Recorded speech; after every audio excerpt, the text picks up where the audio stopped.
Yes, tupo side, kata sim. Today, this is Younibian talk show, and today we have amazing panelists over here, and today we are going to have amazing talk. Are you ready? Ukiwa pole nyumbani, So usibanduke, au sio? So I'm going to give a chance our panelists here to tell us their name. Yes. Hi everyone. My name is Brian Langry here, and I'm a Younib member. Thank you. My name is Gloria Munyiva, and I'm also a Younib member. And I'm Marita Wagner. I'm a Younib friend from Germany. Soon to be member. Tumpige makofi. Thank you so much. As you can see, watu wa nyumbani, we have mzungu ndani ya nyumba, and lazima tujue mzungu amekujia nini, si ndio? Au sio? So we are going to start our topic. So Gloria, maybe you can tell the viewers at home, leo tunaongelelea kuhusu nini? Okay, so today our discussion will be about neocolonialism. This is because our dear friend, and also a member from Germany, whether you're a friend and member, is also working on neocolonialism and anti-whiteness, right? And we as the youths, we have the same challenges. We feel this is something that we need to dialogue about to see if it does really reflect on our development as African youths, and especially as Kenyan youths. So today is our time to build that bond, that bridge of actually dialogue. We do not have to agree. We can agree to disagree.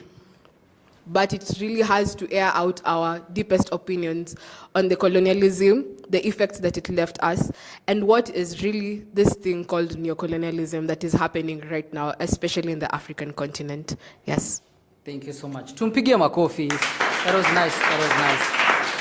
So maybe we go to Brian. Maybe you can tell us the definition of neocolonialism. It's not really a definition, but from the way I perceive it, I can start by a brief history of how neocolonialism came to be. At first, during the pre-colonial days, we had something called colonialism, and then later came to be neocolonialism. I believe it was first coined by Kwame Nkrumah in 1965. It is like a way of how the former colonizers are now colonizing these African states, but in a different form. It is like exercising power without responsibility. Yeah. Thank you so much. Tumpigie makofi. Yes, that was nice. Thank you. So maybe back to you, Gloria. Do you have any question? Maybe you can ask our youth over here. What do you think happened during the colonial period that made us become so fragile that we are now affected by the neocolonialism? Melewa swali. Good. Can start with Tony. Tony over here. That is the mic, yeah. Hi everybody. Hi. My name is Anthony, a Younib member. And I'll say one reason that made neocolonialism pop up is these colonialists, they left proxies who continued the torture, like to exploit the resources, exploiting the people. So these people are used by the Wazungus up there, okay, not up there, but overseas, to control our resources, to control our country, to control our politics and everything, and that's how neocolonialism continues in our country. Yeah. Thank you so much. Snap. Brian, ask any question. Maybe someone can tell us what they understand by the neocolonialism. Not necessarily what I said, but how they understand it. Claire. Hello, everyone. My name is Claire, and I'm a Younib member. So my understanding of neocolonialism is when the white people came and colonized us, they weren't really satisfied with whatever they gained when they came and colonized us. So neocolonialism is the states that colonized us are still exercising their power on us because they weren't really satisfied. They come and control how we use our finances. You see that they make us use the dollar, you see, and also they control how our resources are used, especially mining. They control our exports and our imports. So yeah, that's my understanding of neocolonialism. Wow. Let's snap. Gloria, maybe you can ask another question. Yes, we've been talking, okay, we're starting to journey along the neocolonialism road. And I would like to ask if many, not one, some of us can give examples of neocolonialism happening right now in different African countries. It doesn't have to be Kenya only. Yes, and it doesn't even have to be African also. It can also be other continents or other countries outside Africa. Yeah. Anyone? Toby, you can give it to Toby. Yes. Hi. Hi. So for me, I think how it really affects us, or I'd summarize it all in one, like education. So you see things like education, you have religion inside and everything else. So it kind of helped us like to at least develop our countries in a positive way. And looking at it, something like, I was reading about something as we started discussing. So I was reading about this AI information, the artificial intelligence. So like when you use it, like for a business person, so when you use it, it's something that you feed information in it. And when you feed information in it, it's something that does not forget. For example, I'd come here and say, this is Younib, the chair lady is Gloria, that's what it takes. The assistant is Alex, that's what it takes. So for us, I believe we are so much intelligent that whatever we learn, we don't easily forget. And whatever we learn, we use it for the benefit of us. So you see, let me say like people who colonized us. The reason why you see someone, like for example, I'm a footballer or maybe an artist. And one thing Bob Marley said that we should emancipate ourselves from mental slavery. So that's what's eating us like right now. So we were brainwashed and we are mentally, we are slaved mentally. Wow. Let's snap. I like it. Maybe we can give it to our brother here, so you can tell us how this new colonialism has affected us in terms of our culture. Okay, so what happens is that when you're given two contrasting information, you'll have to weigh your options between A and B. So what happened, like us as Africans, we had our ways of life, how we went about things. So the whites came us, told us a few things here and there. The Swahilis, Arabs, told us a few things here and there. The Europeans as well told us a few things here and there. So what happens is that information becomes too much. It becomes like information overload. You don't know clearly which is the path that you're about to follow. So that results to something known as cognitive dissonance. As well as life goes by, you'll find you'll waste too much time trying to find yourself, trying to find your path, trying to find what to do in life. And that by itself, by the time you're reaching 30 is when you're defining yourself. Initially, with our cultural setup, we would have been formed by the time you're 18, 17. So you have like about 10 plus years to, Okay. yeah, you see, you have to like 10 more years to find yourself and recover. And it's not fully, because now once you're from the second floor, now you're going third floor, that's another challenge. You also need to find better ways on how you will move about. So I think there's too much that came, especially the information age, and you'll see how the young people currently are really struggling with that. And so how do they sort this information that is coming in, trickling in? So with neocolonialism, they're using different forms. Too much information, it's just like electricity. You overload something, it will overheat, it will burst up.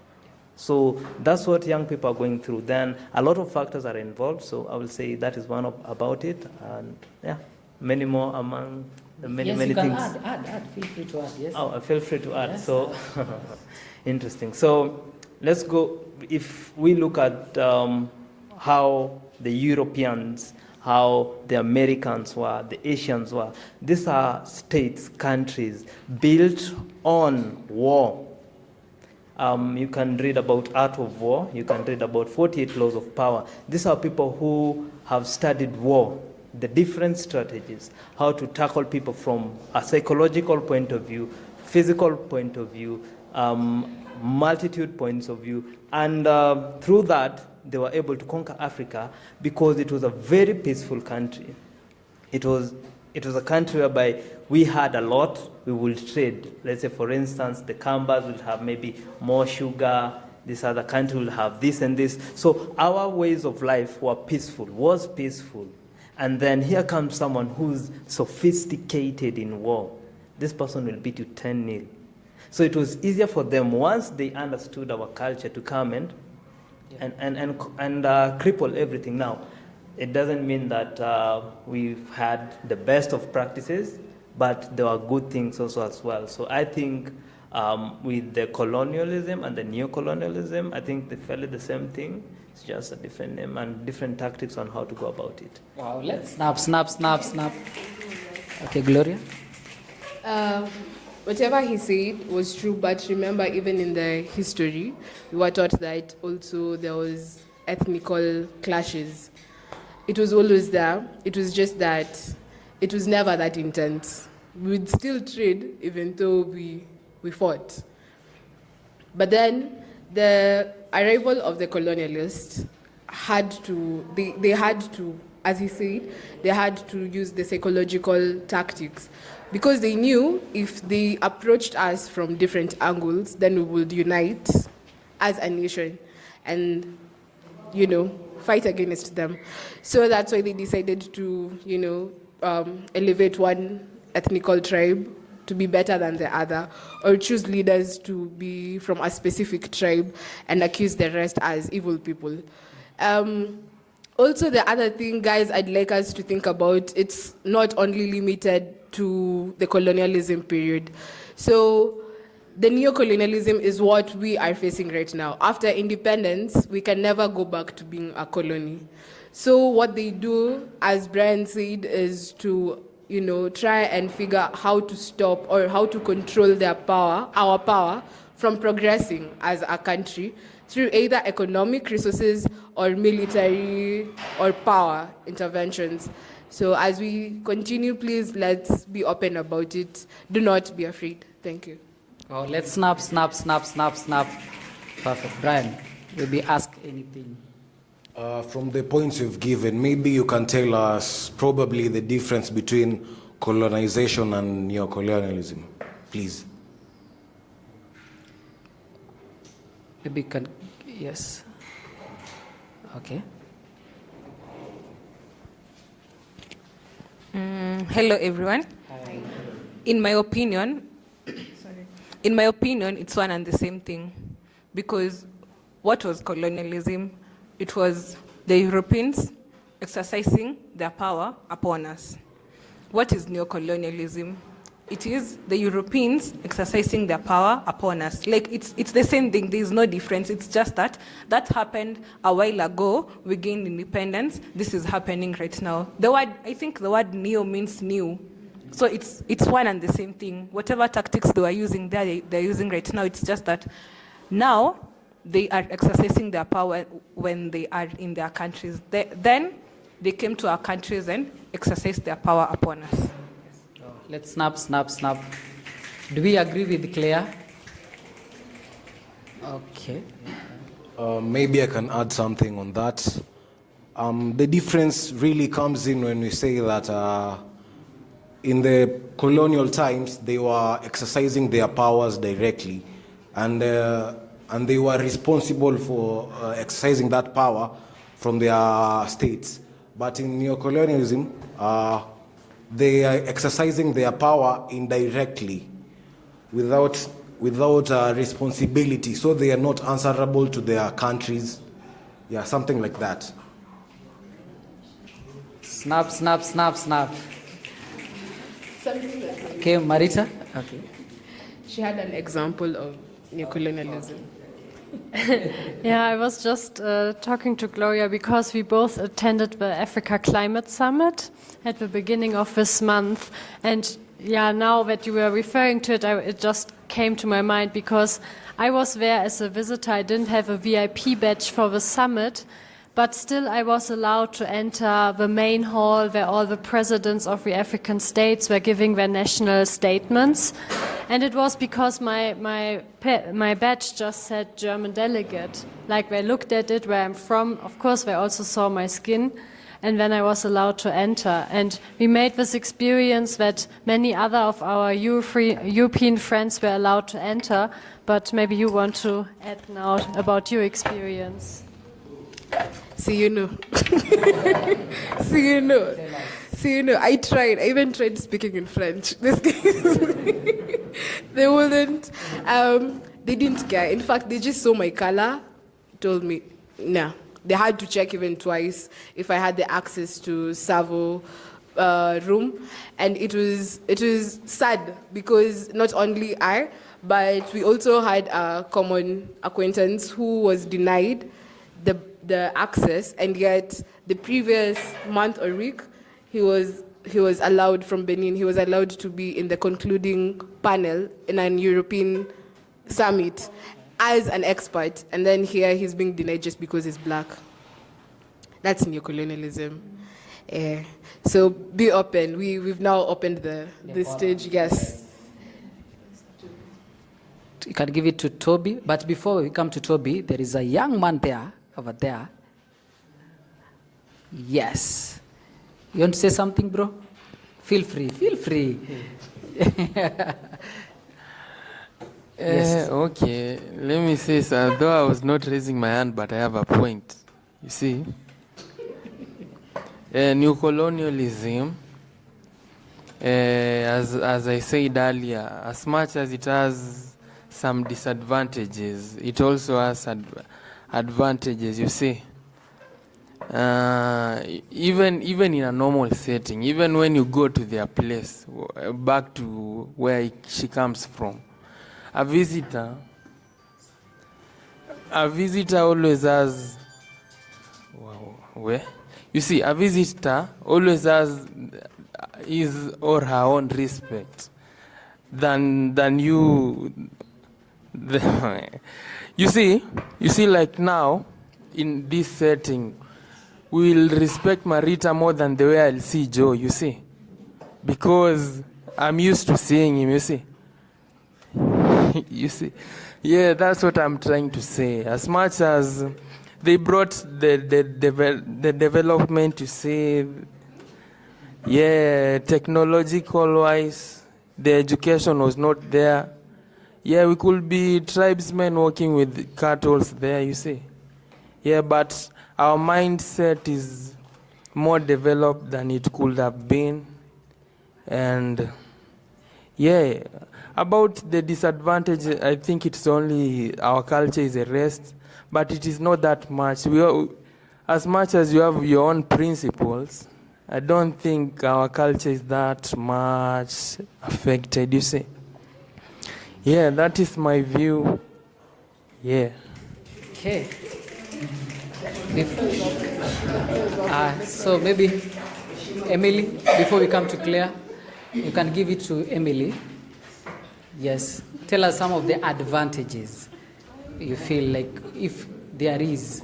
Do you feel there is some of the advantages? Yes. Okay, Hi, tell us. Hi, everyone. Hi. My name is Emily, a Younib member.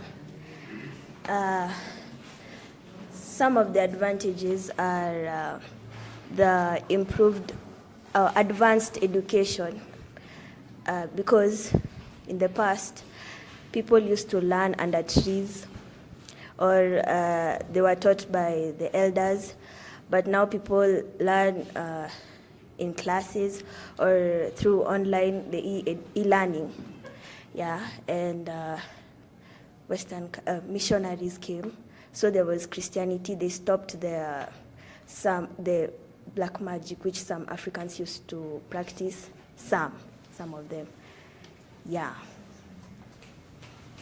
Okay. So Marita has something to say. I was just wondering if I think advantage is the right term, to be honest, because we are speaking about colonialism. And I think even if something positive might come out of this, the system itself is evil. So I think to speak about advantage, I struggle with this a lot, I must honestly say. Do we agree with Marita? Do we agree with Marita? Thank you so much. So guys, we are going for a short commercial break and we are going to come back. I go by the name Alex, or you can call me the guy. And this is Younibian what? Wazi wazi.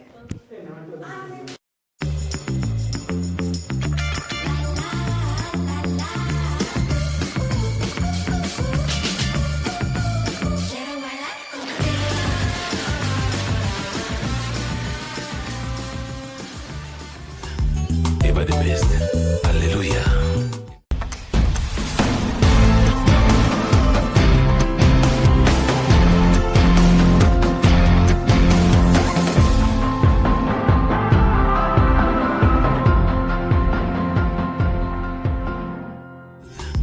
Ever the best. Hallelujah.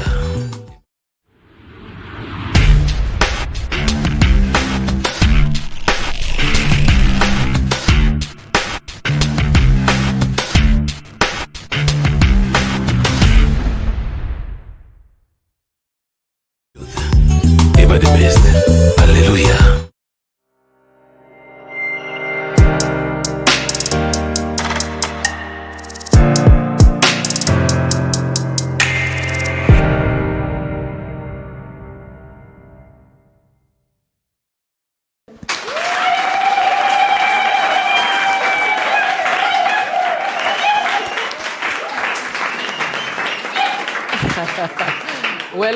Welcome back. This is still Younibian talk show and we are continuing with our conversation here. Au sio? Yes. Au sio? Yes. Watu wa nyumbani manze, if you have anything, any comment, there is a number there on the screen manze, unaweza tutumia comment yako, utuambie how do you feel about this conversation. So, before to the break, there was someone who wanted to say something, right? Aya, maybe you can pass it to Claire, yes.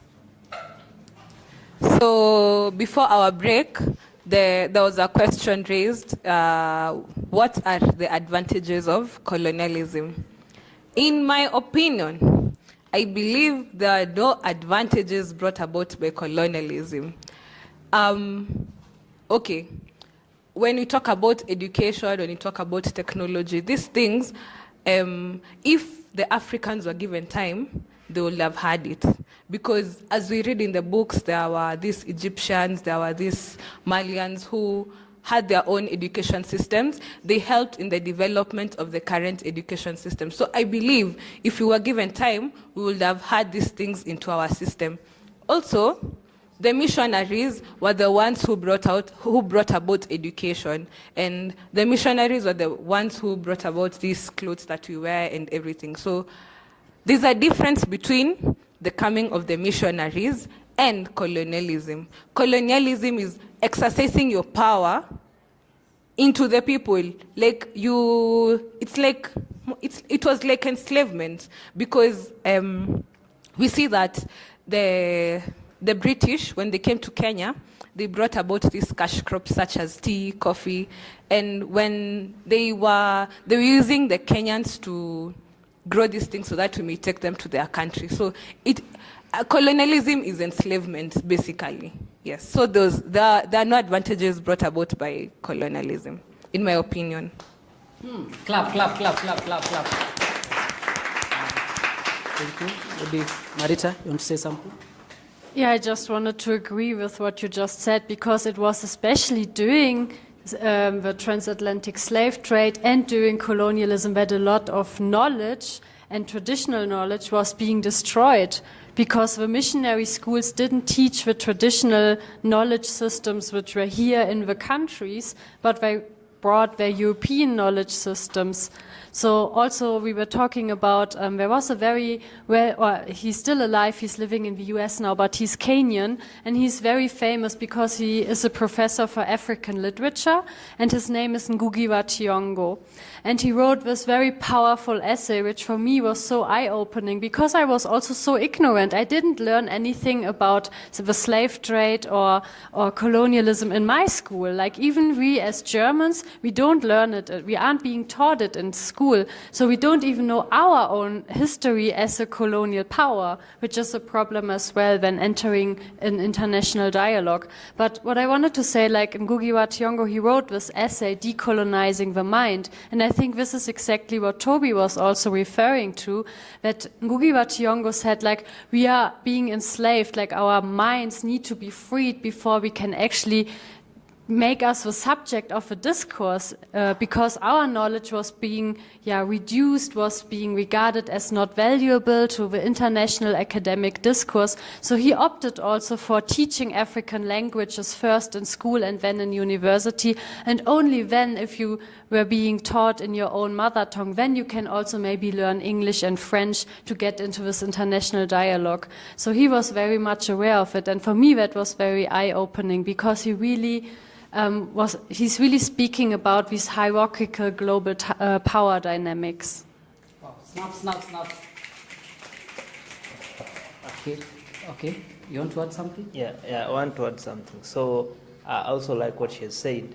Not that the entire white community is corrupt. It's basically a matter of people in power wanting to amass a lot of power and a lot of territory and a lot of resources so that they can control a larger population of things, finances, and all that. So whites are also colonized in their own way, not only blacks, by limiting information. And that is something that you will see some of the whites are ignorant because they don't know what happened. They don't even their own history. They don't know how even they arrived in states. And time went by, then they became powerful, and through survival instincts, because if you look at like states, hakuna land mzuri ya kulima. So these people, they had to survive, and they had to become brutal over time, and then they became aggressive. They had to adapt, and they had to search for territories, blah blah blah. So there's a lot of information that we blacks don't have, and also the whites have. So the only disadvantage that comes with the blacks is that for the blacks, they are being discriminated. Now that is the issue. That is where now the issue is. And the funny thing is that the people who are dominating these things, they are people who are behind the scenes. The big conglomerates, yes, I will reach there for now. Snap. Gloria, maybe can give it to... I also have something to add. I recently read a book by Kwame Nkrumah. The book is titled Neocolonialism, the Last Stage of Imperialism. So in the book, he stated that during the Second World War and the First World War, the countries that were mostly in the war, the European countries and those other countries, they really lost a lot of resources. And so when the thing that they could only make them regain their former glory was colonization. But since we had a lot of Africans championing for the decolonization, so they came up with the neocolonization, which he stated that was like it was more dangerous than colonialism itself. So he stated that when it came to this time of post-colonialism, most of the African countries decided to mimic the economic background of the European states. And so in that, we really did not know how to implement the economic prowess like they did. So there was a lot of problem in trying to implement it. So this made the colonialists have an advantage, and they could come and use that against us. Yeah.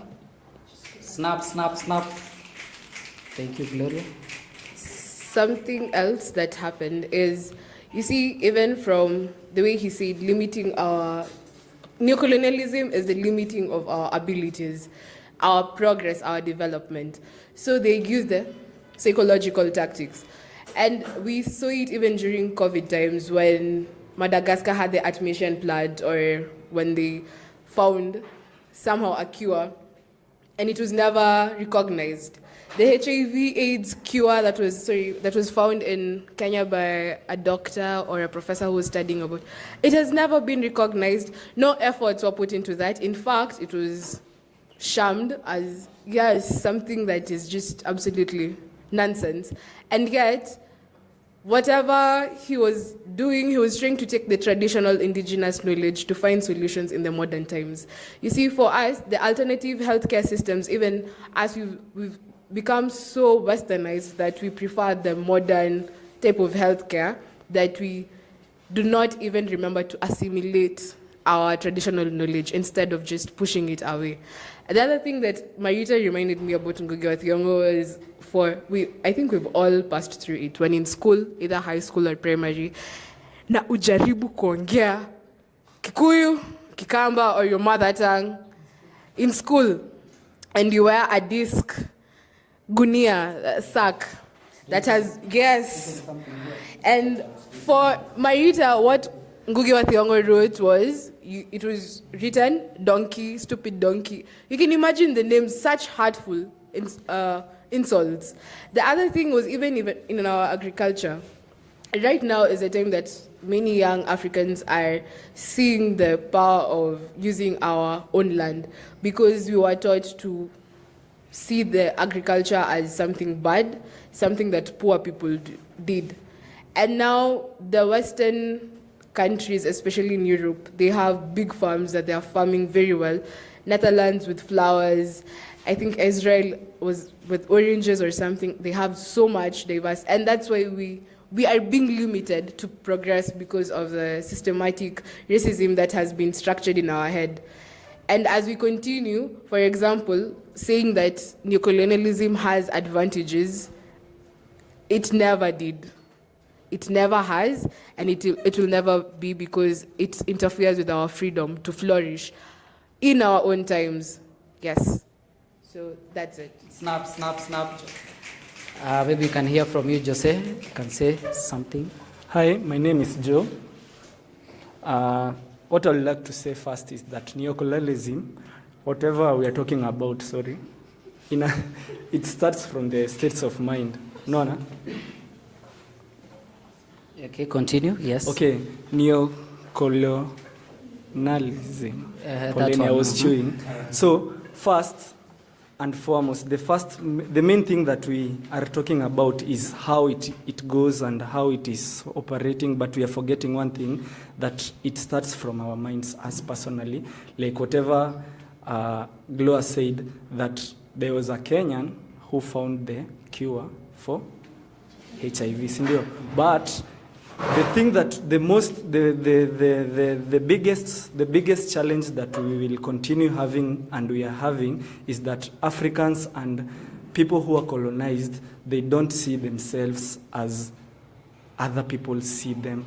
Because you'll not tell me that I'll come and colonize you if I'm not seeing the advantage that I'll get from you. So that's the thing that is colonizing us. Ourselves, we are the one who are colonizing ourselves, according to me. Because you'll not tell me that you found food in your house and you'll not eat it because Marita said that, and she's superior than you should not eat it. You see? So the moment that we understand first that we are the same people who are colonizing ourselves by undermining ourselves, that's when we'll realize, us, the few of us who are here, all of us who are here are learned. There's someone who is up country who doesn't know that they are being colonized till now, but they are.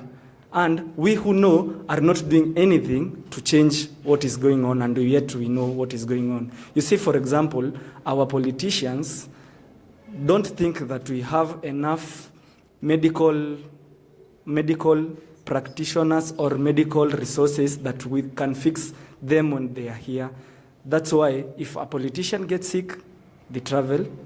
Yet we have doctors who are traveling outside our countries to fix people who are not ours. You get? There are people who are Africans who are getting out of African countries and going to the European countries to give out their services, but we are talking about our neo-colonization, but the main thing that we are forgetting, they are not the Mzungus, if I may use that term, that are colonizing us. First and foremost, we must realize that we are colonizing ourselves first in the mind. Because like, you don't believe you'll become a great lawyer if you don't go to Harvard. Some people believe that you can't be the best doctor if you don't go to a certain place. Yet there are doctors like the Wadhiongo, who is teaching Mzungus, sindio?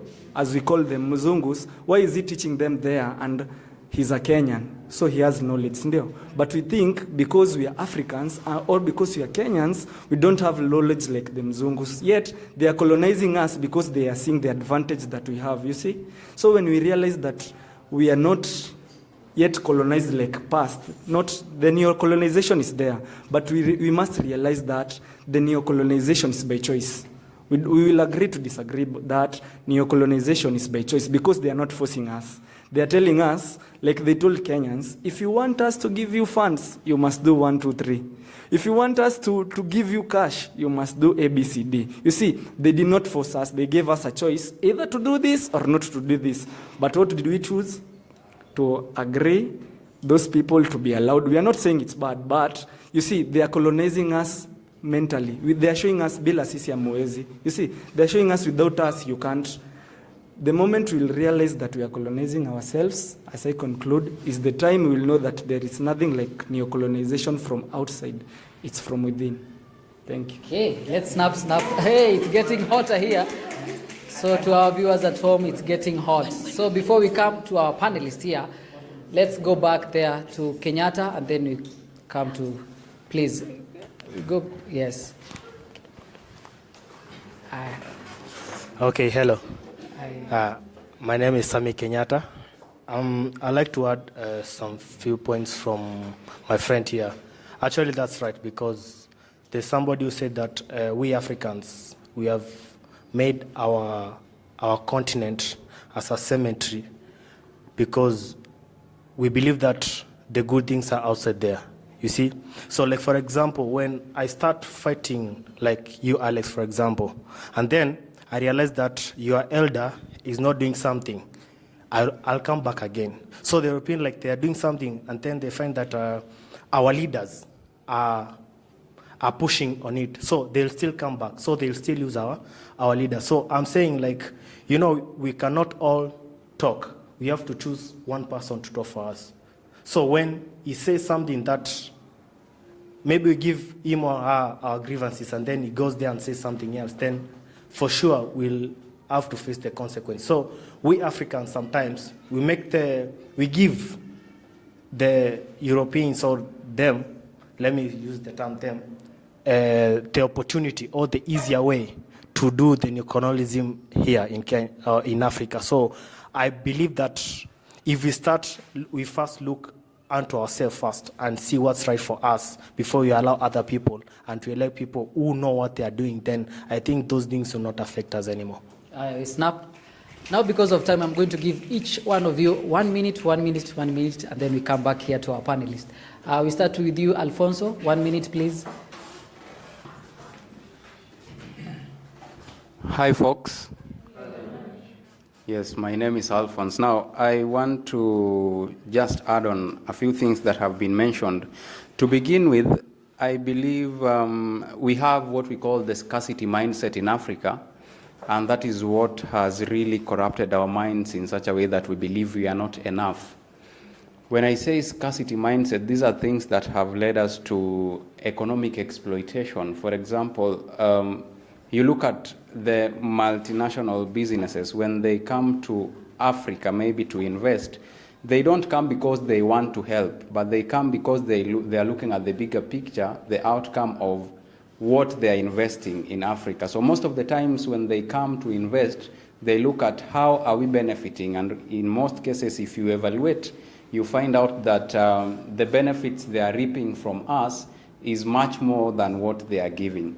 Number two, the scarcity mindset, I believe it has also brought us to a point where these guys have dominated our culture. Like, we have completely forgotten about our culture. That is why you will find somebody born, for example, right here in Kenya. He or she is supposed to be speaking Kikuyu, but they'll say, I can't speak Kikuyu, but the same person speaks French. The same person will be speaking, say, German, English, or Swahili.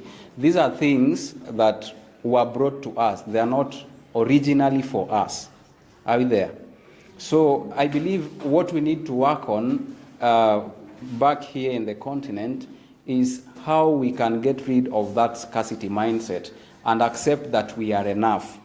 Because I look at it, maybe it has also led to debt dependency. We are really borrowing a lot from the European countries or even from China, simply because we think what we have is not enough. Yet we have enough resources. Everybody is glorifying Africa. Every good thing comes from Africa. So I think when we accept that as a continent we are enough, then we'll be good to go. Thank you. Snap, snap. I can see my director is telling me, time. But before we finish, my director, please allow me to give one more person from this side, please. Claire has something to say. Just 1 minute. One. Yes. So I have two things to say. Okay. First, I want to give an example of what Marita mentioned about learning our language and learning the foreigner's language. So in my workplace, there's this guy who speaks fluent Kikuyu. Kikuyu is my mother tongue. When he was born, the first language he spoke was Kikuyu. So he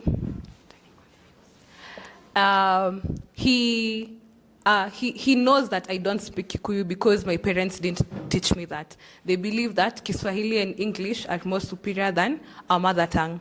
So he asked me a few questions, and one question that hit me was, which language do you think with? I told him Kiswahili because that's what I was taught. He's like, you see, your parents don't speak fluent Swahili, and Swahili was the first language that you were taught. If you were taught fluent Kikuyu, I believe your IQ and your thinking will have been raised higher because you think in a language that everyone around you speaks. So we should embrace our local language. So thank you so much, guys. Thank you so much for very wonderful points. So before we finish the show, I can see my director is saying, cut. Alex, time. But before we finish the show, we're going to give maybe our panelists maybe 1 minute, each of you say final word. From what you can see, from what we've all said, it is very clear that this neocolonialism was set up to make Africans believe that they have some sort of international sovereignty, but in sense, there are other people from the outside countries controlling how we and dictating how we go about our daily policies, our practices, and everything that we do in our country. Yeah, that's all I can say. Snap. Gloria, and then... I think I'm very grateful for this dialogue and the space we had today because for me the question is, after analyzing this and getting to know our entangled history, how are we moving further? Like, is there a way to move together forward, or will we just agree to live in coexistence and we don't kill each other and this is already enough? Because as a Christian, for me, I would say, just to say, I see you, I respect you is not enough for me. I also want to be able to say, I see you, I love you. But then, it feels very conflicted to say this as a white person standing in this historical tradition. But the question for me is, like, as a church, like, can we bring something into this dialogue to cultivate new trust, to get to know each other, that the church becomes like a safer space where we really meet and discuss and share our own traumas with one another to find healing. So for me, this is the question, like, also how we as a church can and also I think must talk about this topic. And for now, I think a lot still has to be brought out of this taboo zone, because I see many people still struggle to actually address this topic. So I just want to say thank you, Alex and Gloria, and all of you to create the space tonight. Thank you. Snap. I'd like to thank the Younib team for availing yourselves, because this is something that we've been discussing every single time. Hopefully, this discussion, because most of us have raised the awareness that we're not doing anything as youths to, stop this. Hopefully in the future, maybe we might have people airing out their views in articles. We do not know, God knows. But we're trying to see how we can bring it to that. On to Marita's question, I think the best thing that will be done is by a church representative. Of course, we are all Christians and we are all church representatives, but I was thinking of the religious orders, because they seem to have knowledge on what is really happening in terms of how they can help, or how they can help us stop this neocolonialism that is happening right now. Apart from that, ladies and gentlemen, I am so honored to have you all, my future leaders, my future bosses. Msinikataze CV msirushe, nita apply jobs kwenu. But to our viewers, please do send your comments and questions. And I am so humbled to hear the opinions, because it has now raised the awareness on where we are as youths of this nation, in the awareness of neocolonialism. And do we think that it affects us?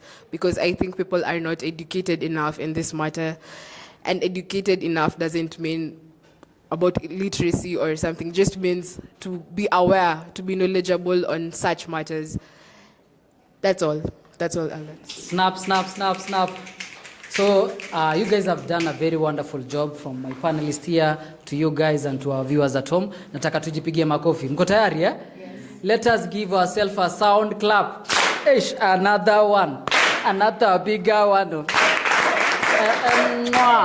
Give your neighbor mwah. Mwah. So thank you so much. So to our viewers at home, tunataka kusema asanti sana kwa kutupea huo muda wako kutusikiliza. Thank you so much. This is Younibian Talk Show, and I go by the name Alex, or you can call me the guy. Tupige makofi. Hey!